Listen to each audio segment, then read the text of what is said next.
Numerical solve करना। एक पहले पहले सेक्शन में पहला ही टॉपिक आपका थ्योरेटिकल है कि ऑपरेशन रिसर्च होता क्या है, कहाँ से शुरू हुआ, व्हाट इज द ओरिजिन, कब से पढ़ना शुरू किया, इसको सिलेबस में कब से ऐड हुआ, क्या इसकी डेफिनेशंस हैं, अलग अलग साइंटिस्ट ने अलग अलग डेफिनेशन दी है कि इसमें, लेकिन सभी का क्रक्स एक ही होगा, टारगेट एक ही होगा कि इस तरह की प्रॉब्लम्स को पढ़ना ऑपरेशन रिसर्च का टारगेट है। क्या क्या स्कोप हैं, किस फील्ड में इसको यूज कर सकता हूँ, मैं एग्रीकल्चर में यूज कर सकता हूँ क्या, मैं किसी प्रोडक्शन में यूज कर सकता हूँ, मैं डिफेंस में यूज कर सकता हूँ। जिस तरह की प्रॉब्लम्स का ये सॉल्यूशन देगा ऑपरेशन रिसर्च, जहां पर भी वो प्रॉब्लम्स बनती हैं उधर ऑपरेशन रिसर्च लग जाएगा।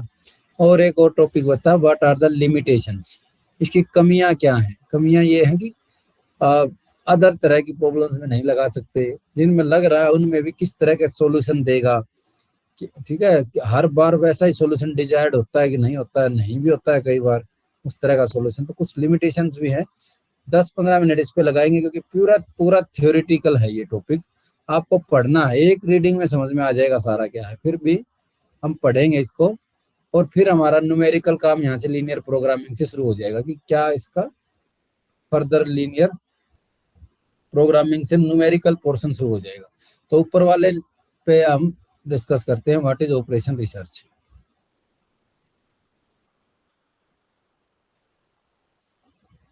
ठीक है, ऑपरेशन रिसर्च पे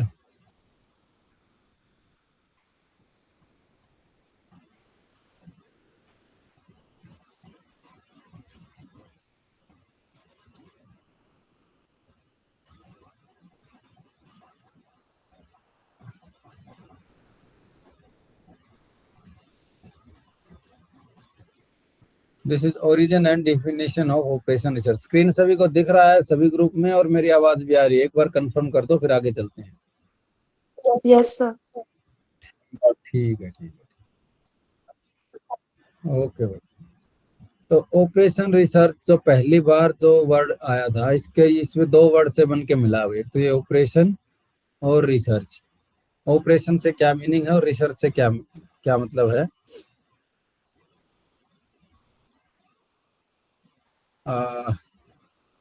ये एग्जिस्टेंस में आया इन सेकेंड वर्ल्ड वार से। सेकेंड वर्ल्ड वार में क्या हुआ था, आपको अगर ध्यान हो तो ब्रिटेन का सभी दूसरी कंट्रीज के साथ युद्ध था। उनके पास मिलिट्री कम थी, रिसोर्सेज कम थे, जितने भी थे, और कई फ्रंट पे उनको लड़ाई लड़नी थी ब्रिटेन को। तो जब लिमिटेड रिसोर्सेज रहे हैं और किस कंट्री से कितना ज्यादा डर है, कहाँ पे कितना फोर्स को भेजें, किस, ठीक है, किस साइट पे, तो ये सब डिसाइड करना, ऑप्टिमाइज करना अपने अवेलेबल रिसोर्सेज को, अपने जो उसके पास मटेरियल था, वो चाहे गोला बारूद की ट्रम में था, चाहे ह्यूमंस के ट्रम में था, उनको कैसे यूटिलाइज करना है। और कंसीडरिंग द कॉन्स्टेंट्स, कॉन्स्टेंट्स क्या थे कि वहां से उस फ्रंट पे जाने में टाइम कितना लगेगा, ठीक है, मेरे पास जो मटेरियल है वो कितना है, मैक्सिमम इतना ही है, उस साइट पे इतना ही पहुंच सकता है, दूसरा ज्यादा नहीं पहुंच सकता है, भी नहीं जा सकता ना, रास्ता कैसा है, depending on many constants, optimizing. तो उन्होंने ऐसे ऐसे ये जो स्ट्रेटजीज बनाने के लिए उन्होंने साइंटिस्ट को पकड़ा कि भाई कैसे मैं इसको, इस प्रॉब्लम का सॉल्यूशन करूं कि लिमिटेड रिसोर्सेज में अंडर कॉन्स्टेंट्स, मेरा जो ऑब्जेक्टिव है कि मुझे सभी फ्रंट्स पे ठीक है बढ़िया मेरा मैं परफॉर्म कर पाऊँ, वो कैसे होगा। इसका जो सॉल्यूशन करने के लिए जो साइंटिस्ट बने, वहां से कह रहे हैं कि ऑपरेशन रिसर्च का काम पहली बार से शुरू हुआ था। तो टारगेट क्या था, in limited resources optimizing some objective, ठीक है, constants within the constant, staying within the constants. ये दो तीन बातें आप याद रखो कि कॉन्स्टेंट्स हों, लिमिटेड रिसोर्सेज हों, तब मुझे कोई ऑब्जेक्टिव होगा मेरा, उसको ऑप्टिमाइज करना है, मिनिमाइज करना है या मैक्सिमाइज करना है, that is the second part. कुछ कॉस्ट से रिलेटेड होगा तो मिनिमाइज करना रहेगा, प्रॉफिट से रिलेटेड होगा तो मैक्सिमाइज करना रहेगा। तो इंडिया में ऑपरेशन रिसर्च कब से शुरू हुआ, ये, ठीक है, in India era, India was the first country जिसमें operation research regional research laboratory Hyderabad में पहली ऑपरेशन रिसर्च यूनिट एस्टेब्लिश हुई थी 1949 में। उसके बाद 1955 में ऑपरेशन रिसर्च सोसाइटी बनाई। ठीक है, इस तरह से इंडिया में एज ए सब्जेक्ट पढ़ाना शुरू कर दिया फिर हमने इसको ऑपरेशन रिसर्च को। तो ये 2-3 तारीख आप याद रखोगे कि इंडिया में कब से शुरू हुआ, पहली लेबोरेटरी ये थी, और ठीक है ऑपरेशन सोसाइटी कब बनी, और फिर उसके बाद एज ए सब्जेक्ट पढ़ाने लगे। डेफिनेशन क्या है, डेफिनेशन अभी जो मैंने बोला वही है कि लिमिटेड रिसोर्सेज में, इसने बताया डेफिनेटली 2 वर्ड से बन के मिला, एक ऑपरेशन वर्ड है और दूसरा रिसर्च है। ऑपरेशन का क्या मतलब रहेगा, यहाँ पे कुछ एक्शन लेना, ठीक है, तो डिसीजन डिसाइड करना कि क्या एक्शन लिए जाए, कहाँ पर applied in area of interest, जिस भी प्रॉब्लम पर हम काम करें, जो भी अपना इंटरेस्ट का एरिया है उसमें। रिसर्च करने का मतलब क्या है कि some organized process of getting and analyzing information about the problem environment. उस प्रॉब्लम से रिलेटेड जो भी रिसोर्सेज हैं, जो भी इंफॉर्मेशन है, उसको इकट्ठी करना, प्रोसेस करना और किसी डिसीजन पे पहुंचना, जिससे कि कोई वेल एक्शन लिया जा सके, कुछ ऑपरेशन किया जा सके after this research. That is operation research. अलग अलग साइंटिस्ट ने अलग अलग डेफिनेशन दी, ये आप पढ़ लोगे क्या क्या डेफिनेशन दी, लेकिन सबका यही मीनिंग रहेगा, within limited resources how to optimize. अगर ये आपको समझ में आ गया तो आप इसके स्कोप भी बोल सकते हो, क्या क्या स्कोप होंगे। आपको यही देखना है एग्रीकल्चर में इस तरह की प्रॉब्लम बनती है क्या, बिल्कुल बनती है। मेरे पास लैंड लिमिटेड है, ऐसे नहीं कि मेरे पास कितने भी जमीन है फाइनाइट, तो लिमिटेड लैंड पे तो कांस्टेंट आ गया मेरा इतना है, उसमें पानी कितना है वो लिमिटेड, मैं फर्टिलाइजर कितना यूज करूंगा वो लिमिटेड, वो सब कॉन्स्टेंट्स हैं। ऑप्टिमाइज क्या करना, मुझे फूड ग्रेन मैक्सिमम प्रोड्यूस कर पाऊं मैं, और मैं सेल्फ सस्टेन हो जाऊं, कितना कितना रिक्वायरमेंट है, these are also constants. Country को इतना वीट चाहिए, इतना दाल इतनी चाहिए, ये ऑल दीज आर ऑब्जेक्टिव्स। वो ऑब्जेक्टिव अचीव करने के लिए मैं कैसे optimally water resources, land resources को यूटिलाइज कर सकता हूँ, दिस कैन बी सो ये प्रॉब्लम इस तरह की बन गई कि मेरा कुछ ऑब्जेक्टिव बन गया, कुछ कॉन्स्टेंट्स ढूंढ पाया मैं इसमें, ठीक है, और रिसोर्सेज ऑब्वियसली लिमिटेड रिसोर्सेज है। तो तीनों चीज पूरी होगी तो ऑपरेशन रिसर्च में एग्रीकल्चर में लगा सकता हूँ इस तरह की प्रॉब्लम्स में। तो जब आप स्कोप लिखोगे तो उस प्रॉब्लम को डिस्कस करोगे कि क्या क्या कॉन्स्टेंट्स है वहां पे, क्या क्या ऑब्जेक्टिव हो सकता है मेरा, किस तरह से मैं ऑपरेशन रिसर्च को इसमें यूज कर सकता हूँ। फिर ठीक है, किस तरह से करेंगे वो आगे की बात है। तो कह सकते हैं कि इस तरह की प्रॉब्लम बनती है जिसमें रिसोर्सेज इतने हैं। ठीक है, डिफेंस में भी ऐसे, जैसे वर्ल्ड war 2 के बारे में बोला था हमने, सब कुछ इनफाइनाइट कहीं भी नहीं है, सब कुछ लिमिटेड ही रहता है रिसोर्सेज, और कॉन्स्टेंट्स भी रहते हैं। Under these constants minimum effort, finance में, मार्केटिंग में, ठीक है, ये सब पढ़ोगे, इसी तरह की बातें मिलेंगी सब में, क्या क्या शॉर्टेज हैं, क्या क्या कॉन्स्टेंट्स हैं, और क्या ऑप्टिमाइज करना है, तीनों चीजें जरूर मिलेंगी। जैसे मार्केटिंग में इसने लिख रखा है कि finding optimum number of salesman, मैं कितने सेल्समैन रखूं, या फिर मुझे फाइंड करना हो optimum time to launch a product, तो this optimize something, this is my objective. इसको मैंने ऑप्टिमम टाइम फाइंड करना था, कितने सेल्समैन रखूं मैं मेरी शॉप में, जिसको ऑप्टिमाइज करना था मुझे। कॉन्स्टेंट्स क्या है, उनकी सैलरी है, उनका, ठीक है, और जो भी कॉन्स्टेंट्स बनेंगे आप वो सब लिखोगे कि अंडर दीज कॉन्स्टेंट्स मुझे प्रोफाइल, ठीक है, वो मार्केटिंग में यूज कर सकता हूँ, LIC में, पर्सनल मैनेजमेंट में। थ्योरी में हम ज्यादा नहीं घुसेंगे, आपके लिए पढ़ने के लिए छोड़ देता हूँ मैं ये। ठीक है, रिसर्च में कैसे, जो एडवांटेजेस क्या है, दीज आर द एडवांटेजेस, यही है कि वो मैथमेटिकली फॉर्मूला के अकॉर्डिंग बेस्ट डिसीजन आइडेंटिफाई कर सकते हैं, यही बेनिफिट है।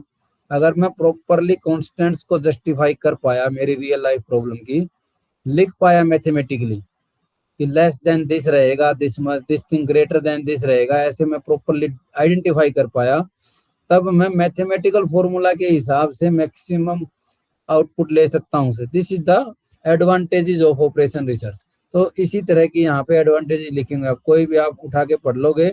It help user to optimize use of resources, जो रिसोर्सेज है उनको ऑप्टिमाइज कैसे यूज कर पाऊंगा। For example this technique suggest effective method, ठीक है, तो इसको पढ़ लोगे। काम सब में सबसे एक ही तरह की वाइब्स आएंगे आपको कि यही कहना चाह रहा है कि भाई ऑपरेशन रिसर्च में मैं लिमिटेड रिसोर्सेज में और मैथमेटिकली इसको सोल्व कर पाऊंगा, लॉजिकली, सिमेट्रिकली, ठीक है, ये सब कर पाऊंगा, इसलिए इसके बेनिफिट है। लिमिटेशंस क्या आ जाएंगी, लिमिटेशंस कहाँ कहाँ ये नहीं लग सकता, तो कहाँ नहीं लग सकता, तो इसको यूज करने के लिए कह रहा कि कंप्यूटर की जरूरत पड़ेगी, बड़ा सारा मैथमेटिक्स या स्टैटिस्टिक्स मुझे आना चाहिए, ऐसे पर्सन्स की जरूरत पड़ेगी।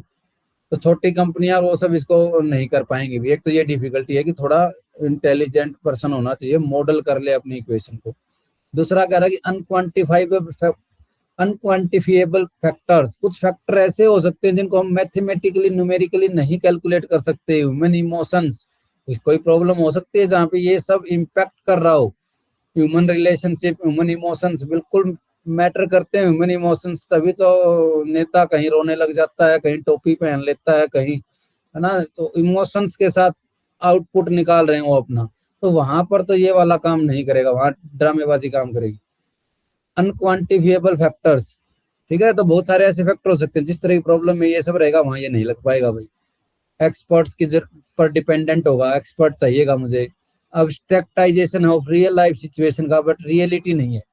अब्स्ट्रक्टेशन है ना, उसको रियल लाइफ प्रॉब्लम को हमने मॉडल बना लिया, एक्चुअल रियलिटी नहीं है।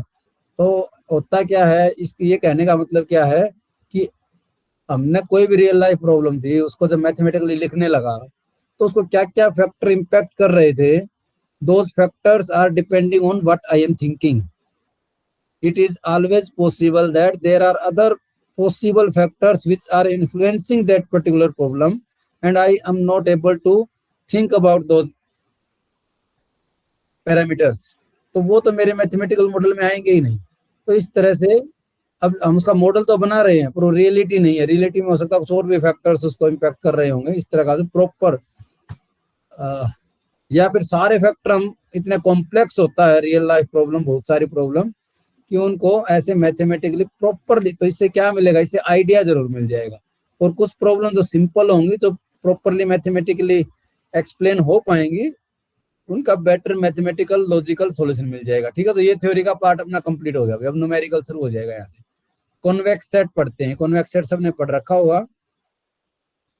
वो वाला सेट, ये दिस सेट इज कॉन्वेक्स। कब बोलूंगा कि चूज एनी 2 पॉइंट्स, जो मर्जी 2 पॉइंट उठाओ, जितने तरह से उठा सकते हैं। और लाइन ज्वाइनिंग दिस 2 पॉइंट्स, इनको लाइन से मिला दो। This line should be inside the set. अगर ये लाइन पूरी की पूरी सेट के अंदर रहेगी तो this set is convex set. कोई भी 2 पॉइंट लूं, अगर मैं ऐसा वाला सेट ले लेता कोई दिस सेट, ये कॉन्वेक्स नहीं होगा, क्योंकि एक पॉइंट यहाँ लूं मैं और दूसरा पॉइंट इधर लूंगा और लाइन मिलाऊंगा तो इस सेट से बाहर निकल जाएगी। सो दिस इज नॉट कॉन्वेक्स। हालांकि यहाँ और यहाँ पॉइंट लेता तो अंदर रह जाती, लेकिन मुझे कोई एक पेयर नहीं ढूंढना है। For all possible pairs, every line joining any possible pair should be inside the set, तो उसको कॉन्वेक्स बोल देंगे। और ये लाइन ज्वाइनिंग को बोलते हैं लाइन सिगमेंट। लाइन सिगमेंट बोलते हैं इसको। फाइनाइट लेंथ की लाइन को सिगमेंट बोलते हैं, एंड पॉइंट होते हैं। तो इस लाइन का अगर ये एंड पॉइंट्स आपको पता रहे, ठीक है, ये और ये पॉइंट पता हो, मान लिया ये पॉइंट है मेरा यू, ये पॉइंट है वी, जो कि 2 वेरिएबल का, तो x comma Y, x2 y2 करके लिख सकते हो। तो any arbitrary point in between, उसके उसको लिख सकते हैं हम ऐसे, alpha u plus 1 minus alpha v करके, ऐसे करके बीच का कोई भी पॉइंट लिख सकता हूं मैं। तो लाइन सिगमेंट का ये वाला, this is the equation for line segment. Alpha u plus 1 minus alpha, अगर अल्फा बिट्टा करना है तो alpha u plus beta v कर सकता हूँ, where alpha plus beta is 1। एक 0 और 1 के बीच में वेरी करेंगे, दोनों का सम 1 होगा।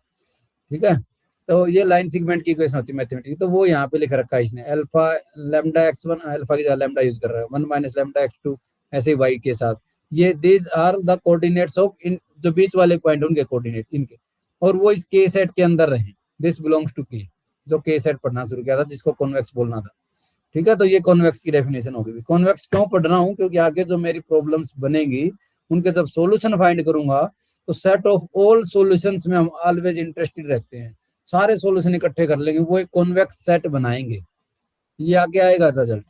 इस जो जिस तरह की प्रॉब्लम्स हम पढ़ने वाले हैं वो एक कॉन्वेक्स सेट बनाएंगे। तो कॉन्वेक्स सेट होता है क्या, ये हमने देख लिया। For example this is a convex set. कोई भी 2 पॉइंट को मिलाऊंगा तो अंदर आ जाएंगे, अंदर ही रहेंगे। और नॉन कॉन्वेक्स सेट का एग्जांपल, ये कुछ नॉन कॉन्वेक्स का एग्जांपल हमने देख लिया पहले ही, क्या है नॉन कॉन्वेक्स। सर्कल को, डिस्क को, ये सब कॉन्वेक्स। ये नॉट कॉन्वेक्स है, ये दिखा दिया नहीं, इधर वाला और इधर वाला पॉइंट मिलाऊंगा। This region is not convex, क्यों, बिकॉज दिस पॉइंट और दिस पॉइंट को मिलाऊंगा तो यहाँ पे बाहर निकल गया मैं। सेट के अंदर नहीं रहा है, हेंस नॉट कॉन्वेक्स। मैथमेटिकली इसको प्रूव कर देगा, कोई पर्टिकुलर लैम्डा की वैल्यू फाइंड करेगा कि this times x this time y करके, ये वाला लैम्डा इधर पुट करके ये लैम्डा की वैल्यू इसने 1/2 फाइंड किया कि ये पॉइंट मेरा ये बन गया जो कि सेट से बाहर निकल गया। अल्टीमेटली ज्योमेट्रिकली जो हम कह रहे हैं वही है। एक्सट्रीम पॉइंट्स क्या है, ये भी इंपॉर्टेंट चीज है। What is extreme points of a convex set? Extreme point उसको बोलूंगा अगर वो इट इज नॉट पॉसिबल, ऐसा करना पॉसिबल ना हो, दो पॉइंट आइडेंटिफाई करना पॉसिबल ना हो, लोकेट टू डिस्टिंक्ट पॉइंट्स, जिन दो पॉइंट्स को मिलाऊं और ये पर्टिकुलर पॉइंट जिसको मैं एक्सट्रीम पॉइंट कहना चाहता था वो उस लाइन के बीच में कहीं आ जाए, ऐसा ना हो, ऐसा ना हो तो उसको एक्सट्रीम पॉइंट बोल दूंगा। फॉर एग्जाम्पल, एग्जाम्पल से अच्छे समझ में आएगा, दिस सेट जिसमें अंदर का पूरा पोर्शन है, दिस सेट के एक्सट्रीम पॉइंट ढूंढने लग जाऊंगा मैं, तो ये वाला पॉइंट एक्सट्रीम पॉइंट कभी भी नहीं होगा, because I can always find a point here and here, और लाइन ज्वाइन करूंगा तो ये बीच में आ जाएगा।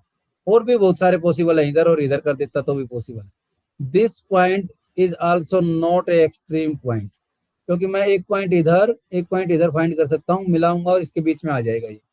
Only the corner points are the extreme points, इनको नहीं कर सकता मैं से। तो लाइन पे लेने के लिए एक पॉइंट इधर लेना पड़ेगा जो कि सेट से बाहर चले जाएंगे, हम इधर लेना पड़ेगा, सेट से बाहर निकल जाएंगे। So these points are not in the set. So ऐसा पॉसिबल नहीं हो पाया कि दो पॉइंट मिल जाएं लाइन सेगमेंट के बीच में, ये पर्टिकुलर पॉइंट आ जाए, ऐसा नहीं हो पाया, इसलिए this point is extreme point. Clear है भाई डेफिनेशन? अभी आप बताओ what is extreme points of this disc?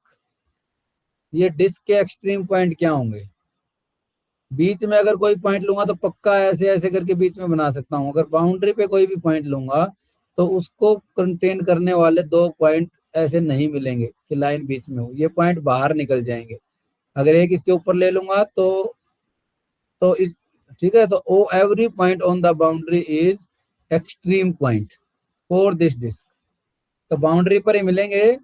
Disc के लिए तो सारे ही पॉइंट बन गए थे, लेकिन इस रेक्टेंगल टाइप वाले के सारे बाउंड्री नहीं बने थे, only corner points extreme point बने थे। तो बाउंड्री में और एक्सट्रीम पॉइंट में डिफरेंस आई होप आइडेंटिफाई हो गया होगा आपको अच्छे से। हाँ, ये अब भाई देखो, solution, feasible solution, infeasible, basic solution बहुत इंपॉर्टेंट है, पूरे कोर्स में चलते रहेंगे। सभी प्रॉब्लम्स के आपको बेसिक सॉल्यूशन फाइंड करो, डिजनरेट, नॉन डिजनरेट, ये सब सॉल्यूशंस के ऑब्जेक्टिव लगा रखे हैं आगे, है ना। काला घोड़ा, घोड़े का रंग काला, काला इज ऑब्जेक्टिव, विशेषण। ऐसे ही सॉल्यूशन के आगे ये ऑब्जेक्टिव लगा रखे हैं कुछ, ऑप्टिमम, बेसिक, फिजिबल, सॉल्यूशन। तो इन सब वर्ड्स का क्या मीनिंग है इसको थोड़ी देर बाद पढ़ेंगे। उससे पहले एक प्रॉब्लम देख लें जिसके सॉल्यूशन किस तरह के दिखते हैं, उसको माइंड में रख के फिर इनको मैं आइडेंटिफाई, आपको डिफाइन कर पाऊंगा कि ये सॉल्यूशन इसलिए इसको फिजिबल कह रहा हूँ, इसलिए इसको नॉट फिजिबल कह रहा हूँ, इसलिए जनरेट, जो भी एडजेक्टिव्स थे वो सारे कर पाएंगे। हम आगे चलते हैं अगली पार्ट में, इसी लीनियर प्रोग्रामिंग प्रॉब्लम क्या होती है, और उसके ये 2-3 मेथड हैं जो कि आपको पढ़ने हैं इस सिलेबस में। ग्राफिकल मेथड आज का टारगेट है, हम आज पढ़ेंगे। और जो दूसरे मेथड बच गए, सिंप्लेक्स मेथड, जिसका 100% एग्जाम में क्वेश्चन में आएगा ही आएगा सिंप्लेक्स का।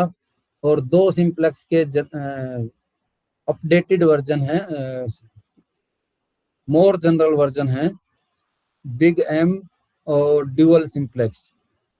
बिल्कुल सिंप्लेक्स को ही 2 बार लगाना उसमें, तो सिंप्लेक्स सीखना बहुत जरूरी है। उसके लिए प्रॉब्लम कैसी है, कैसे उसका ज्योमेट्री क्या है उसकी, उसके लिए ग्राफिकल मेथड का भी क्वेश्चन आएगा। लीनियर प्रोग्रामिंग प्रॉब्लम क्या है, यहाँ से शुरू करते हैं, फिर मेथड्स पे जाएंगे, मेथड कैसे कैसे कैसे। ठीक है भाई, लीनियर प्रोग्रामिंग प्रॉब्लम सारे यूनिट, सारे सिलेबस में चलेगी linear programming problem, linear programming problem. उसके एप्लीकेशंस क्या है, लिमिटेशंस क्या है, थ्योरी आप देख लोगे और पता भी चल जाएगा, बोलता रहूंगा उसी से। तो शुरू करते हैं लीनियर प्रोग्रामिंग प्रॉब्लम। तो एक प्रॉब्लम है जिसमें वेरिएबल तो रहेंगे कुछ ना कुछ, जब लिखूंगा प्रॉब्लम को एक्स वाई जेड कुछ तो रहेगा, उन सारे वेरिएबल्स को बोलते हैं डिसीजन वेरिएबल्स। ठीक है भाई, यहाँ पे वेरिएबल को डिसीजन वेरिएबल बोलूंगा जिस पर प्रॉब्लम डिपेंड कर रही है। Variables in terms of which the problem is defined, those variables are decision variable. अगर इन वेरिएबल्स की वैल्यू पता चल जाए तो मेरा सॉल्यूशन निकल गया। जो मुझे चाहिए था ऑप्टिमम करना था तो ऑप्टिमाइज हो गया, मिनिमाइज करना था तो जो भी काम करना था वो सब हो जाएगा। जिन वेरिएबल्स जो प्रॉब्लम है तो all are decision variables. Then objective function, तो सभी जैसे हमने पहले भी बोला था हमारा टारगेट क्या होगा, कुछ ना कुछ ऑप्टिमाइज करना रहेगा कुछ ना कुछ। तो जिस फंक्शन को ऑप्टिमाइज करना है, अगर प्रॉफिट ऑप्टिमाइज करना था मुझे मैक्सिमम, तो प्रॉफिट का फॉर्मूला पता होना चाहिए। उस फॉर्मूला को जो कि डिसीजन वेरिएबल्स की टर्म में रहेगा, मान लिया कि एक्स और वाई मेरे वेरिएबल हों और मुझे ऑप्टिमाइज करना है 3x माइनस 2y को। So this function is objective function, जिस फंक्शन को ऑप्टिमाइज करना है। ठीक है, ये फंक्शन है जिसके किसके टर्म में, इसमें decision variables are the variables in that function, जिसको मुझे ऑप्टिमाइज करना है। वो मैक्सिमाइज या मिनिमाइज कुछ भी हो सकता है, सब्जेक्ट टू लिमिटेशंस। तो कॉन्स्टेंट्स क्या है भाई, जो कि बाद आए हैं। कॉन्स्टेंट्स हिंदी में पता चलता है कितने हो सकते हैं, फाइनाइट कॉन्स्टेंट हो सकते हैं किसी भी प्रॉब्लम के। और जो भी लिमिटेशंस होंगी, जो भी कॉन्स्टेंट्स होंगे, वो less than equal to greater than equal to की टर्म में होंगे। ऐसे हो सकता है कि जो एक्स और वाई डिसीजन वेरिएबल थे तो एक्स और वाई दोनों मिलके 20 से कम रहेगा, जबकि वाई पक्का 4 ही रहेगा। ऐसे ऐसे कुछ कंडीशंस आ जाएंगी, या ग्रेटर की भी आ सकती हैं। दीज आर कॉन्स्टेंट्स, जहां पे इनइक्वेलिटीज या इक्वेलिटी दिखेंगी, दीज आर कॉन्स्टेंट्स। तो इस तरह से बन जाएगा मेरा कोई भी एलपीपी डिफाइन करने के लिए ऑब्जेक्टिव फंक्शन वेल डिफाइन होना चाहिए, पहले से पता होना चाहिए मुझे क्या ऑप्टिमाइज करना है। इसलिए कह रहा है कि objective function should be well defined और एक्सप्रेस होना चाहिए लीनियर फंक्शन। ये इंपॉर्टेंट है, इसीलिए इसको लीनियर प्रोग्रामिंग प्रॉब्लम कह रहा हूँ। जो भी वेरिएबल्स थे मेरे उसकी टर्म में, जैसे एक्स और वाई था, तो लीनियर फंक्शन होना चाहिए जेड। ऐसे नहीं होगा कि जो ऑब्जेक्टिव फंक्शन है वो 3x² माइनस 2xy टाइप का हो। ये भी नॉन लीनियर है, ये भी नॉन लीनियर है, क्वाड्रेटिक है। तो इस तरह की प्रॉब्लम का सॉल्यूशन नहीं फाइंड करेंगे हम। इस तरह की प्रॉब्लम होगी तो उसको लीनियर प्रोग्रामिंग प्रॉब्लम बोल लूंगा मैं। वेरिएबल्स को आपस में मल्टीप्लाई ना हो, पावर ना हो, फाइनाइट नंबर ऑफ कॉन्स्टेंट्स हो, decision variable should be non negative, this is also important. इसको बोलते हैं नॉन नेगेटिविटी कंडीशन। जो वेरिएबल्स मुझे फाइंड करने हैं वो नॉन नेगेटिव होने चाहिए, जीरो हो सकते हैं, यानी greater than equal to zero होगा, एक्स भी और वाई भी। जो आंसर मुझे फाइंड करने हैं वो पॉजिटिव फाइंड करने हैं। ठीक है भाई, एडवांटेज लिमिटेशंस ये सब देखोगे आप। हम सीधा एक प्रॉब्लम डिफाइन करता हूँ, ये वाले। A small scale industry manufactures two product P and Q. एक कोई फैक्ट्री लगा रखी भाई किसी ने, दो तरह के प्रोडक्ट बनाता है, एक पी और एक क्यू। और उस प्रोडक्ट को बनाने के का जो प्रोसेस है वो दो शॉप्स में प्रोसेस पूरा होता है। क्या क्या, एक तो मशीन शॉप में और दूसरा असेंबली शॉप में हो सकता है। मशीन शॉप में उसके पार्ट्स तैयार होते हो, असेंबली में असेंबल करते हो। ठीक है, ऐसा होता है ना, चाइना में पार्ट बन रहे हैं, इंडिया में सेंड करके यहाँ असेंबल कर रहे हैं, तब उसको बेच रहे हैं। तो एक मशीन शॉप में काम होगा, एक असेंबल शॉप में, हर दोनों प्रोडक्ट को बनाने के लिए। चलो इतना समझ में आया अपने को। एक मशीन शॉप में और असेंबली शॉप में मिलके तब जाके पूरा प्रोडक्ट बनेगा, चाहे पी हो चाहे क्यू हो। अब पी प्रोडक्ट को बनाने के लिए 2 घंटे लगते हैं मशीन शॉप में, मशीन शॉप में 2 घंटे लगाने पड़ेंगे, और 4 घंटे लगते हैं असेंबली शॉप में। ऐसा ही क्यू के लिए कुछ गिवन है कि प्रोडक्ट क्यू को बनाने के लिए कुछ टाइम लगता है, 3 आवर लगते हैं मशीन में, 2 घंटे लगते हैं असेंबली शॉप में। चलो ठीक है, कुछ ना कुछ टाइम गिवन है दोनों प्रोडक्ट को, जो कि दो शॉप्स में बनता था, कितना कितना टाइम कहाँ कहाँ लगता है। 1 डे, एक दिन में, industry can not use more than 16 hours in machine shop. Machine shop के ऊपर लिमिटेशन है कि 16 घंटे से ज्यादा नहीं चल सकती, वो गर्म हो जाएगी, जल जाएगी। जो भी कांस्टेंट हो, रीजन में भी एनीथिंग, वर्कर भाग जाते हैं, जो भी है, लेकिन 16 घंटे से ज्यादा मशीन शॉप में काम नहीं हो सकता, और 22 घंटे से ज्यादा असेंबली शॉप में नहीं हो सकता। तो यहाँ से पता चल रहा है कि दीज विल मेक कॉन्स्टेंट्स, ये कॉन्स्टेंट्स हैं, इससे ज्यादा नहीं होगा, इससे ज्यादा नहीं होगा। और वो 3 घंटे और 4 घंटे काम कर सकता है, ये हमने, अच्छा, वो प्रोडक्ट को बनने में लगता था। It earns profit of ₹3 per unit of product P. P के बनाने पर, एक प्रोडक्ट पी बनाने पर 3 रुपए का फायदा होता है, और क्यू का एक प्रोडक्ट बनने में 4 रुपए का फायदा होता है। चलो बहुत बढ़िया फायदा होता है, 3 रुपए और 4 रुपए। Mathematical formulation to maximise profit. Problem बनानी है जिससे प्रॉफिट मैक्सिमाइज हो। तो यहाँ से दिख रहा है ऑब्जेक्टिव फंक्शन इज मैक्सिमाइजेशन, तो लिखता हूँ objective function is maximisation of profit, profit का मैक्सिमाइजेशन।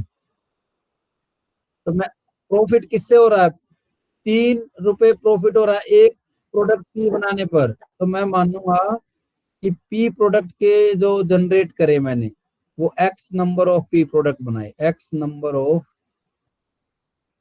पी टाइप के तो बने हैं एक्स नंबर ऑफ प्रोडक्ट, और वाई है मेरा नंबर ऑफ क्यू टाइप के प्रोडक्ट्स। ठीक है भाई, ये मैंने मान ली मेरे डिसीजन वेरिएबल, इन पर डिपेंड करेगा मेरा profit. So x and y are decision variable where x is representing number of P type of product, y is representing number of Q type of project. So my objective जो कि मेरा profit maximise था, this becomes एक एक product P बनने पर 3 रुपए का फायदा होता, तो एक्स बनने पर हो जाएगा फायदा 3x का। और ऐसे ही एक वाई पे 4 का प्रॉफिट हो रहा था, तो वाई नंबर ऑफ प्रोडक्ट बनने पर 4y का प्रॉफिट हो जाएगा। So this is my objective, maximise this function. तो जब भी मैं एलपीपी लिखूंगा तो सबसे पहला काम करूंगा मैं डिसीजन वेरिएबल आइडेंटिफाई करना, जो कि मैंने यहाँ प्रॉफिट पे देखा कि 3 times per unit product P, 4 रुपए पर यूनिट प्रोडक्ट क्यू, तो number of P number of Q is the decision variable, उस पर डिपेंडिंग मेरा मैक्सिमाइज या मिनिमाइज होगा प्रॉफिट। फिर वो एक्स और वाई मैंने डिफाइन किए, in terms of x y मैंने ऑब्जेक्टिव फंक्शन को डिफाइन किया। अब मैं कॉन्स्टेंट्स ढूंढूंगा। कॉन्स्टेंट ये देखिए 16 घंटे मशीन, 22 घंटे असेंबली शॉप काम करेगी, यहाँ से कॉन्स्टेंट्स बनने थे। लेकिन मशीन शॉप में टोटल टाइम कितना लग रहा है, 16 घंटे, तो अपर कैप है ये तो, कि भाई मशीन में 16 घंटे से ज्यादा काम नहीं करेगा। इधर लिखूंगा मैं मशीन में टाइम कितना लगता है, और ऊपर हमने पढ़ा था कि मशीन शॉप में पी प्रोडक्ट को बनाने में 2 घंटे लगते थे, भाई इधर पढ़ा था 2 घंटे, और एक्स बनाए हैं प्रोडक्ट तो 2x टाइम लग जाएगा, 2x। एक प्रोडक्ट पी बनाने में 2 घंटे लगते थे, एक्स प्रोडक्ट बनाने में 2x लग जाएगा।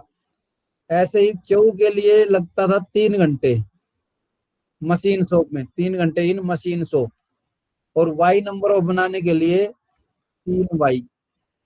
ठीक है भाई, ये क्या आ गया मेरा 2x plus 3y, this is number of hours, कितने आवर लगे इन मशीन शॉप।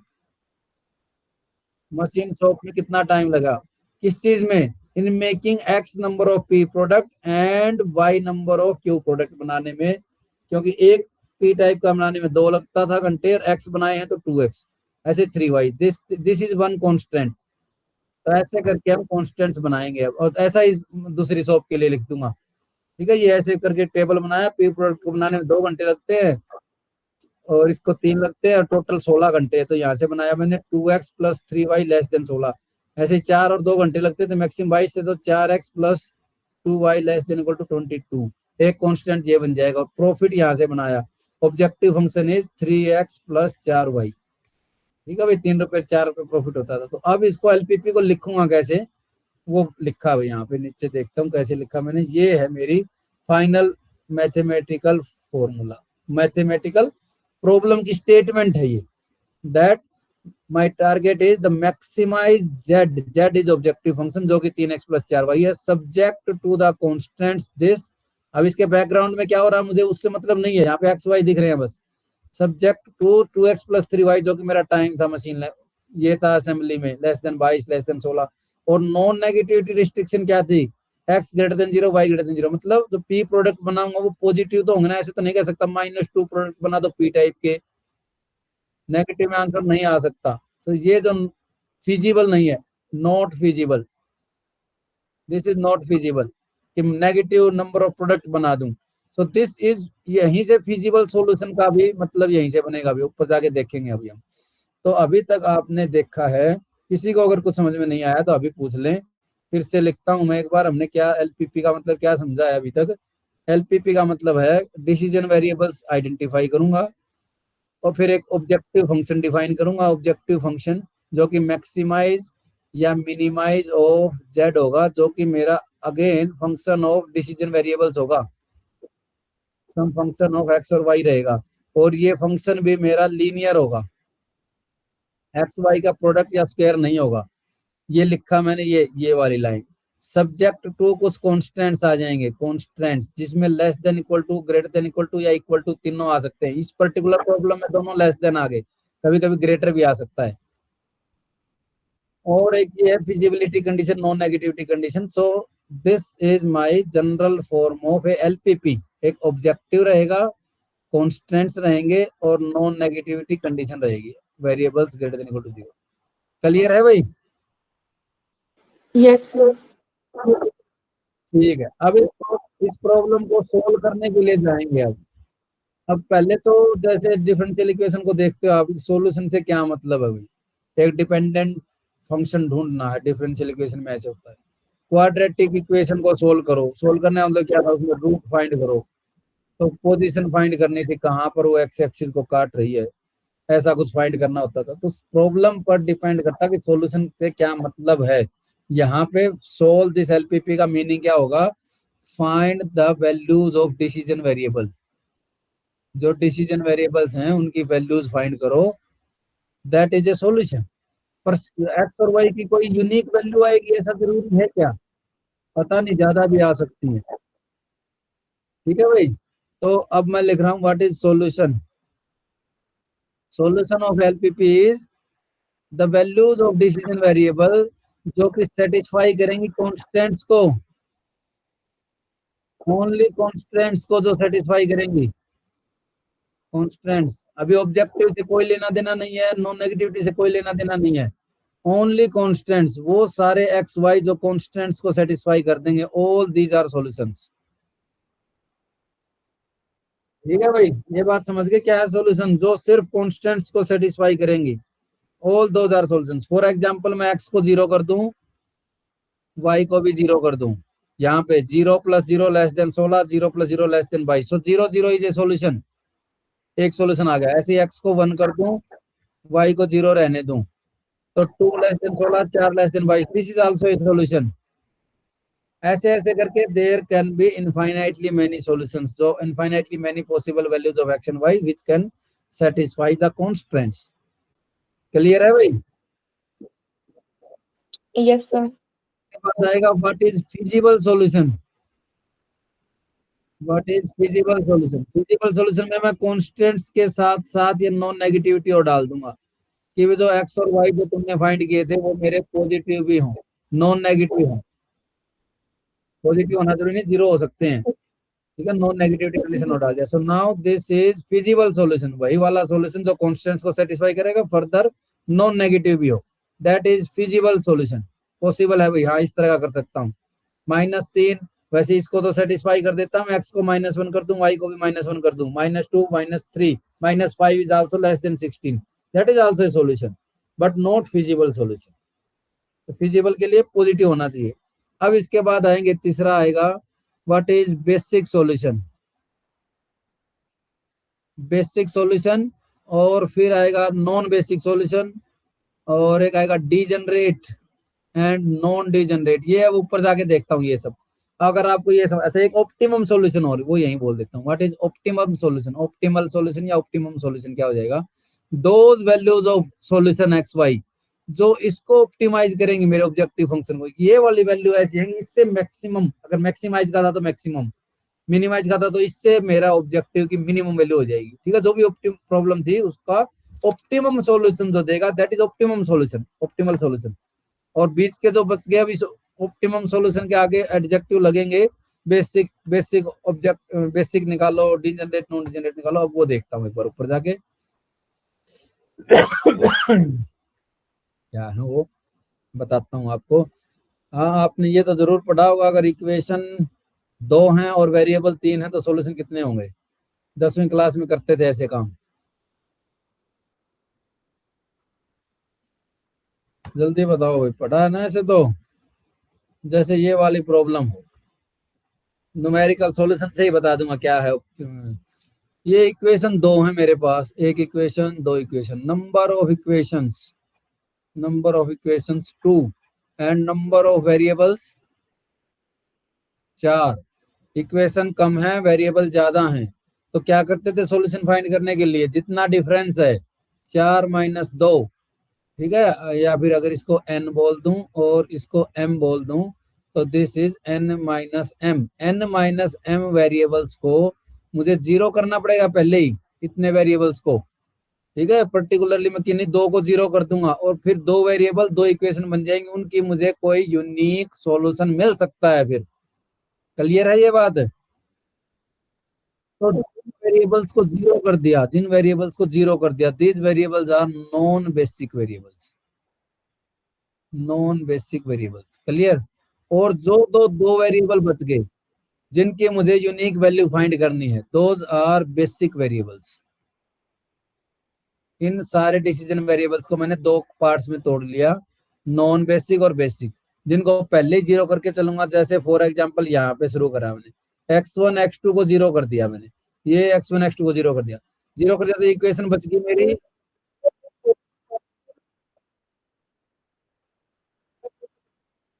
हाँ हाँ, ठीक है ठीक है, एक बार पेशेंस रखो, मैं जैसे ही कंप्लीट करूंगा तब आप पूछना अगर आपका कोई क्वेश्चन बचता है तो। अगर मैंने x1 और x2 को जीरो किया तो मेरी प्रॉब्लम कन्वर्ट होगी x3 x4 में ओनली। तो ये पहली इक्वेशन बन गई x3 x4 वाली, और ये दूसरी बन गई, दोनों इक्वेशन इसमें, और इनका मैंने x3 x4 की वैल्यूज निकाल ली। तो अब मेरा सॉल्यूशन जो मैं लिखूंगा, that solution is x1 0, x2 0, x3 2 and x4 minus 1. This is a solution. This is a solution. And in this solution, these are non-basic variables. These are basic variables. यहां तक का पढ़ा हमने अभी। These are non-basic. अगला solution, अब solution unique नहीं, हम पहले ही बोल के चले सॉल्यूशंस आर इनफाइनाइटली मैनी। किसी दूसरे वेरिएबल को जीरो कर दिया मैंने, x1 x3 को कर दिया, तो उस बार मेरा सॉल्यूशन जो आया x1 जीरो है और x2 आया 1/2, x3 जो कि जीरो लेके चला था मैं, और x4 भी जीरो आ गया। ठीक है, ऐसा आया। तो इसमें दिस एंड दिस, जिनको दो को हमें पहले जीरो लेके जाती है, नॉन बेसिक, और ये मेरे बेसिक वेरिएबल्स। तो ऐसा नहीं है कि किसको जीरो लेके चलना है, आप कोई भी एक सॉल्यूशन निकालना अगर रहे आपको और पूछा जाए कि इनमें से कौन से बेसिक थे, तो जिनको जीरो लेके चला वो नॉन बेसिक थे भाई, जिनकी यूनिक वैल्यू आइडेंटिफाई करी है, दीज आर बेसिक वेरिएबल्स। अब आगे चलते हैं भाई, out of all this type, अच्छा कितने सॉल्यूशन मिल सकते हैं फिर ये एक प्रॉब्लम आ गई, कितने सॉल्यूशन मिलेंगे ऐसे, जो ऐसे बेसिक सॉल्यूशंस भाई, जितनी तरह से मैं n माइनस एम वेरिएबल्स को जीरो कर सकता हूँ, जिनको इतनों को तो जीरो करना है ना मुझे, और बाकी की वैल्यू निकालनी है, बाकी की तो यूनिक आ जाएगी। तो number of ways of making n minus m variables zero, this is same as number of identifying n minus m variables out of n variables, जो कि n चार वेरिएबल में से कौन से दो, कितनी तरह से दो को सिलेक्ट कर सकता हूँ, 4c2। So this is the number of possible basic solutions. इतने बेसिक सॉल्यूशन मिलेंगे, जितने भी पॉसिबिलिटी थी किन्हीं दो दो को जीरो करता गया मैं और दूसरों की वैल्यू निकालता रहा। All these are basic solutions. अब इन बेसिक सॉल्यूशंस में से बेसिक फीजिबल कौन से होंगे, what are the basic feasible solution? Feasibility हमने देखी थी कि सारे डिसीजन वेरिएबल, चारों डिसीजन वेरिएबल हैं, इनकी वैल्यूज नॉन नेगेटिव होनी चाहिए। This is not a feasible, -1 आ गया, दिस इज फिजिबल, ये है फिजिबल, इसमें नॉन नेगेटिव है, दिस इज, ठीक है, this is basic feasible solution. और ये वाला बेसिक तो है बट नॉट फिजिबल, क्योंकि नेगेटिविटी आ रखी है। ठीक है, अलग अलग एडजेक्टिव का अलग अलग मीनिंग। अब दो टर्म और बच गई अपनी, डीजनरेट एंड नॉन डीजनरेट। वो भी सुनो भाई, नॉन डीजनरेट बनाने होते हैं solution, non degenerate, non degenerate बोल दूंगा मैं। अच्छा, जो नॉन डीजनरेट नहीं होंगे वो डीजनरेट बन जाएंगे, नॉन डीजनरेट सॉल्यूशन बोल देंगे। अगर जो बेसिक वेरिएबल्स थे, इस पर्टिकुलर सॉल्यूशन को मैं नॉन डीजनरेट बोलूंगा अगर उस सॉल्यूशन में बेसिक वेरिएबल्स जो है मेरे, वो पक्का ग्रेटर देन जीरो हो, जीरो ना हो। जैसे इन पर्टिकुलर इस केस में देखा था हमने, दिस वाज बेसिक वेरिएबल और इसकी वैल्यू जीरो है, तो ये this is degenerate solution, this is degenerate. Basic अगर जीरो हो गया, कोई एक भी बेसिक वेरिएबल जीरो हो गया, तो दैट इज डीजनरेट सॉल्यूशन। अगर सारे के सारे बेसिक वेरिएबल्स पॉजिटिव हों तब नॉन डीजनरेट, स्ट्रिक्टली पॉजिटिव है ना, स्ट्रिक्टली ग्रेटर देन जीरो हो सारे के सारे, तब उसको नॉन डीजनरेट बोलूंगा। सो ये तो फिजिबल ही नहीं था, बेसिक फिजिबल सॉल्यूशन था ये वाला, basic non feasible, basic non feasible. This was basic feasible and degenerate. अगला कोई सॉल्यूशन देखते हैं जिसमें पॉजिटिव आ गया, नॉन डिजेनरेट आ गया होगा। इसमें भी जैसे एक बेसिक वेरिएबल 0 आ रखा, तो this is also degenerate solution. ठीक है, ये इसमें ये नेगेटिव आ गया, फिजिबल नहीं बचा, जिसमें सारी प्रॉपर्टी हो जाएंगी। या इसमें नेगेटिव आ गया, फिजिबल नहीं बचा, इसमें ये 0 आ गया। चलो इस पर्टिकुलर केस में तो कोई नहीं मिला हमको ऐसा जो फिजिबल भी हो और नॉन डिजेनरेट भी हो। अच्छा, कुछ रिपीट हो गए इसके, है ना, अलग अलग वेरिएबल्स करके भी इसके रिपीट आ गए, तो कह रहा है कि ये 4 ही सॉल्यूशन मिले मेरे को, सारे के सारे ऐसे हैं जो जो भी लिखा है, बेसिक फिजिबल सॉल्यूशंस हैं। अच्छा, आउट ऑफ दिस जो नॉन नेगेटिव ये वाला भी नहीं है, सिर्फ कौन सा, ओनली दिस इज फिजिबल। ठीक है, ओनली यही फिजिबल था, क्योंकि इसमें सारे नेगेटिव कोई भी नहीं था। तो क्लियर है भाई सारी बातें। अब छोड़ते हैं किस किस टाइप के हैं। अच्छा, इनकी थ्योरी ऊपर लिखी रखी है, आप ये बुक डाउनलोड करोगे ना, किसको बेसिक बोलूंगा, किसको फिजिबल, डिजेनरेट क्या क्या है, ये सब लिखे यहाँ पे। जैसे नॉन डिजेनरेट पढ़ता मैं तो कब बोलूंगा, अगर सारे के सारे बेसिक वेरिएबल्स नॉन जीरो भी हों और पॉजिटिव हों, यानी कि ग्रेटर देन 0 हो, सारे के सारे बेसिक, अगर एक भी बेसिक 0 आ गया तो उसको डिजेनरेट बोल दूंगा। फिजिबिलिटी क्या थी, वो ऊपर फिजिबिलिटी आ रखी थी, सारे के सारे पॉजिटिव होने चाहिए, ग्रेटर देन इक्वल टू 0 होने चाहिए। कितने बनेंगे, ये सब थ्योरी यहाँ पे लिखी हुई है, ये आप पढ़ लोगे, फिजिबल, इनफिजिबल। ठीक है, बेसिक सॉल्यूशन ये सब हमने छोड़ दिया। अब हम वापस से आते हैं अपने प्रॉब्लम पे। ग्राफिकल मेथड से कैसे फाइंड करूं इस तरह की प्रॉब्लम का सॉल्यूशन, और जो सॉल्यूशन आया है वो कैसा सॉल्यूशन है, उसके टाइप्स एडजेक्टिव हमने देख लिया अभी। अब पहला मेथड पे चलते हैं, what is graphical method, graph से सॉल्यूशन फाइंड करेंगे। बहुत आसान है, इसी प्रॉब्लम का फाइंड कर लेते हैं, मेथड में नहीं जाएंगे, वहां पे क्या हो रहा कैसे हो रहा वो आप उधर जाके पढ़ोगे थ्योरी में तो आपको समझ में आ जाएगा। एक न्यूमेरिकल यही वाला देख लेता हूँ बस, अपने पास है 10-15 मिनट, इतने में हो जाएगा। और कल जब आप कल की क्लास ऑफलाइन होगी तो आप डिपार्टमेंट में आओगे, आपने देखा this was the problem, maximise this subject to this, दो वेरिएबल है एक्स और वाई, तो मैं दो ही वेरिएबल हो तभी ग्राफिकल मेथड लगा सकते हैं भाई। इधर मैंने एक्स वेरिएबल कर लिया और इधर की तरफ मैंने वाई वेरिएबल कर लिया, दो से ज्यादा होंगे तो ग्राफिकल काम नहीं करेगा। अब मैं सिर्फ सीधा कॉन्स्टेंट्स, हमने देखा था कि सॉल्यूशन इज जो कि कॉन्स्टेंट्स को सेटिस्फाई करेगा, दैट इज ए सॉल्यूशन। तो सिर्फ सॉल्यूशन फाइंड करते हैं पहले। तो अगर मैं प्लॉट करूं 2x plus 3y equal to 16, ये this is equation of line, तो वो कहां से पास करेगी। मैंने x को 0 कर दिया तो y की वैल्यू आएगी 16/3। x को 0 करूंगा तो x is 0 on this line and y is 16/3। 16/3 हो गया कोई 5 पॉइंट कुछ, तो चलो 1 2 3 4 5 यहाँ कहीं आ जाएगा। दिस पॉइंट इज 0,16/3 ऐसे मान लिया। और एक और पॉइंट ढूंढ लो, अगली बार y को 0 कर लेता हूं तो x आ जाएगा 8, तो यहाँ कहीं है लो भाई, दिस इज 8,0। तो ये लाइन बन गई मेरी यहाँ से पास होने वाली। ठीक है, इस पॉइंट से पास होने वाली दिस लाइन, लेकिन यहाँ पर इक्वल नहीं है, this is less than equal to. ठीक है, अब इस कॉन्स्टेंट्स को मैं वो वाले पॉइंट फाइंड करना चाह रहा हूँ एक्स और वाई के जो इस कॉन्स्टेंट्स को सेटिस्फाई करेंगे, और जो इसको भी दोनों को कर जाएंगे दैट इज सॉल्यूशन, वही तो सॉल्यूशन है मेरा। तो लेस देन 16 वो वाले एक्स और वाई जो लेस देन 16 हो, तो और इक्वल टू 16 जो लाइन है, अब इन सारे पॉइंट्स को, पूरे प्लेन को दो पार्ट में तोड़ देगी भाई। एक तो जो कि 2x plus 3y greater than 16 होंगे, और एक जो part less than equal to 16 होगा। ऐसे पार्ट में तो जैसे कि एक तरफ तो ये वाला रीजन और दूसरी तरफ इधर वाला रीजन, इनमें एक जो रीजन है half of the plane is in support of this particular constant. आधा प्लेन आपको वो आइडेंटिफाई करना है। उसका सबसे आसान तरीका है, कोई भी एक पॉइंट उठा लो किसी भी प्लेन से, कहीं से भी, इस लाइन के अलावा कहीं से भी। मुझे 0 0 बहुत बढ़िया दिख रहा है, 0 0 से इस लाइन पे नहीं है, मैं 0 0 इसमें पुट करता हूं तो वो इसको सेटिस्फाई कर रहा है। 0x 0y 0 is less than 16, 0 इसको सेटिस्फाई कर रहा है।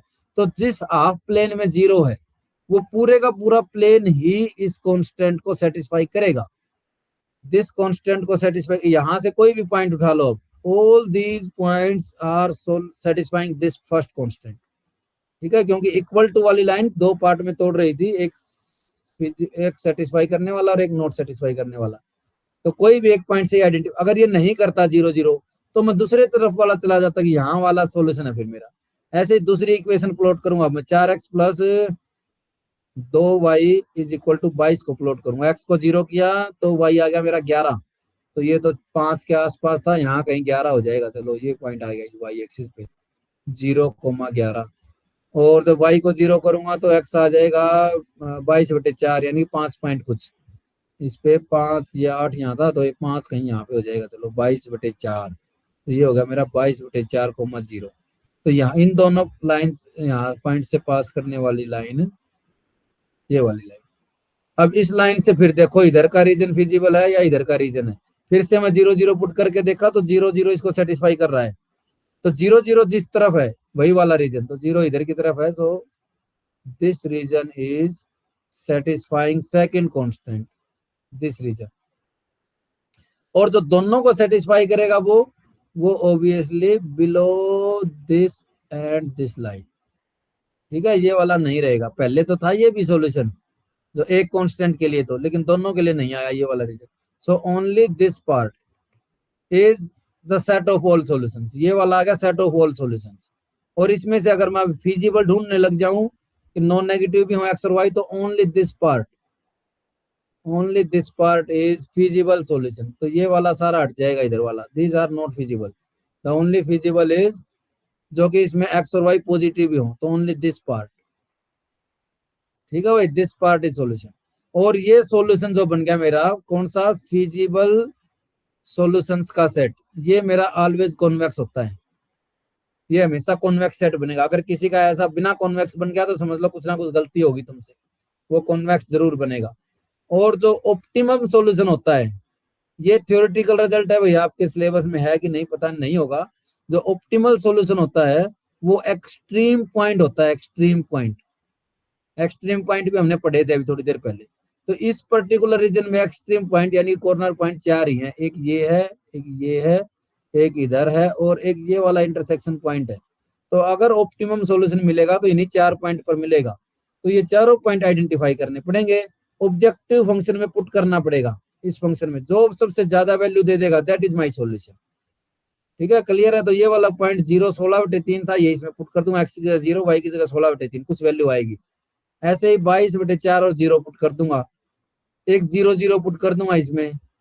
और चौथा ये वाला पॉइंट मुझे निकालना पड़ेगा, इंटरसेक्शन पॉइंट। कैसे 10वीं क्लास में करते थे, दिस ये वाली लाइन, ये लाइन थी, और दूसरी वाली लाइन जो है वो ये वाली लाइन थी। दोनों लाइन का इंटरसेक्शन निकालना है कि इस इक्वेशन को सेटिस्फाई करना दोनों को। तो ऐसे एक्स और वाई की वैल्यू दो, इस इक्वेशन को 10, ठीक है, लीनियर प्रॉब्लम को सोल्व करना है इसको। तो इसको मैं 2 से गुणा कर दूं, ये वाली घटा दूं, एक्स कैंसिल हो जाएगा, वाई की वैल्यू आ जाएंगे। ऐसे वाई को कुछ करके पुट करके एक्स की वैल्यू निकाल लेंगे, तो एक और पॉइंट आ जाएगा वो कुछ। वो चारों पॉइंट इसमें पुट कर दोगे। माइक ऑन है भाई किसी का? तो ऐसे करके ग्राफिकल मेथड का सॉल्यूशन आ जाता है। ठीक है, ये सारी थ्योरी यहाँ पे लिखी हुई है, आप इसको पढ़ोगे। अगर किसी को ग्राफिकल मेथड में डाउट है तो पूछ लो अभी। ठीक है, ये वाली प्रॉब्लम थी वो जो अभी हमने किया कि एक सॉल्यूशन तो आ गया इस लाइन के नीचे, एक सॉल्यूशन आ गया इस लाइन के नीचे, तो दोनों का इंटरसेक्शन ये वाला पोर्शन आ गया। दिस वाला फिजिबल है, ये चारों पॉइंट हमने आइडेंटिफाई करने थे। ये ये 3 पॉइंट तो मुझे पहले से ही पता है। चौथे का एक दो लाइंस का इंटरसेक्शन निकालना, वो 10वीं क्लास वाली प्रॉब्लम वो सोल्व करूंगा। ये सब सोल्व करके मेरे ये 4 पॉइंट आ गए, 0 0 2 0 ये और ये। चलो ये कोई दूसरी प्रॉब्लम होगी जो भी है। ये चारों पॉइंट मैंने ऑब्जेक्टिव में पुट कर दिया, ये ऑब्जेक्टिव था मेरा, इसमें पुट किया मैंने 0 0 को, अगले पॉइंट को 2 0 को पुट किया, ठीक है, तीसरे को पुट किया, चौथे को पुट किया, सबसे बड़ा आ गया ये। So this 15/11 22/18 is my solution. 15/11 22/28/11 is my feasible solution, optimal solution, optimal solution 22/11। तो अब देखो एक कॉन्स्टेंट, एक लिमिटेशन यहाँ भी दिख रही है, लिमिटेशन यहाँ भी दिख गई आपको। क्या लिमिटेशन दिख गई कि जैसे ये हालांकि ये तो अलग कोई प्रॉब्लम है, 44x और 55y मेरा ऑब्जेक्टिव फंक्शन है। जो पिछला हम कर रहे थे वो वाला नहीं है, जो प्रोडक्ट पी और क्यू को मैंने बनाने थे। अगर ये वही प्रॉब्लम होती तो मेरा आंसर ये आ गया कि 15/11 पी टाइप के प्रोडक्ट बना लो और 28/11 क्यू टाइप के प्रोडक्ट बना लो, जो कि अच्छी बात नहीं लग रही क्योंकि इंटीजर सॉल्यूशन डिमांडिंग था। ठीक है, सॉल्यूशन 5 प्रोडक्ट 7 प्रोडक्ट ऐसे डिजायर्ड थे। सो जरूरी नहीं है जो डिजायर्ड सॉल्यूशन था उस तरह का सॉल्यूशन मिले मुझे। This is a limitation of this operation research या linear program problem. This is also a limitation. तो आप लिमिटेशन में काउंट करवा सकते हो हमेशा कि जो डिजायर्ड रहता है वो उसी फॉर्म में सॉल्यूशन मिलेगा, ऐसा इंटीजर सॉल्यूशन मिलेगा ऐसा जरूरी नहीं है। क्लियर है भाई ये बात? Yes, sir. तो चलो, ये ग्राफिकल मेथड के भी दो तरीके हैं वैसे, एक और होता है ग्राफिकल मेथड का, पर वो जरूरी नहीं है। दोनों ग्राफिकल मेथड में तुम एक मेथड ये कर लिया यही सफिशिएंट है। ये इस तरह से लाइन प्लॉट करूंगा, लाइन से मैं रीजन आइडेंटिफाई करूंगा, कॉमन रीजन आइडेंटिफाई करूंगा, that common region is solution. First quadrant में जो कॉमन रीजन होगा दैट इज फिजिबल सॉल्यूशन, और उसमें भी फिर वो मेरा कॉन्वेक्स बनना चाहिए। एक्सट्रीम पॉइंट कॉर्नर पॉइंट होंगे, सारे कॉर्नर पॉइंट आइडेंटिफाई करूंगा, उनकी वैल्यूज निकालूंगा, ऑब्जेक्टिव फंक्शन में पुट कर दूंगा, जो मैक्सिमम या मिनिमम दे देगा that is my final solution. और आप अपनी अटेंडेंस चैट बॉक्स में नाम और